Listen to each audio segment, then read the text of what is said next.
சினிமாவில் செட்டு போட்டு பார்த்திருப்போம். ஆனால் மருத்துவத்துறை அமைச்சர் கலந்து கொண்ட நிகழ்ச்சியில் வசூல் ராஜா MBBS படத்தில் வருவது போன்று கட்டில் மற்றும் பொருட்களை தூக்கிக் கொண்டு அடுத்த நிமிடமே சென்ற சம்பவம் தான் இப்போது பட்டி தொட்டி எங்கும் பரவி வருகிறது. திருவாரூர் மாவட்டத்தில் 2.27 கோடி ரூபாய் மதிப்பீட்டில் 10 துணை சுகாதார நிலையங்கள் கட்டப்பட்டு திறப்பு விழா சுகாதாரத்துறை அமைச்சர் மா சுப்பிரமணியன் தலைமையில் நடைபெற்றது. அதற்கான தொடக்க விழா நிகழ்ச்சி திருவாரூர் அருகே எண்கண் கிராமத்தில் நடைபெற்றது. அங்கு புதிய துணை சுகாதார கட்டிடத்தை சுகாதாரத்துறை அமைச்சர் திறந்து வைத்தார்.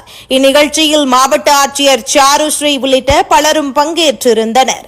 திறப்பு விழா நிகழ்ச்சி நடைபெற்று முடிந்து அரசு அதிகாரிகள் அனைவரும் புறப்பட்டு சென்றவுடனே அருகருகே அரசு ஆரம்ப சுகாதார நிலையங்களிலிருந்து கடனாக பெறப்பட்ட படுக்கை உள்ளிட்ட மருத்துவ உபகரணங்களை உடனடியாக வாகனத்தில் ஏற்றி அந்தந்த சுகாதார நிலையங்களுக்கு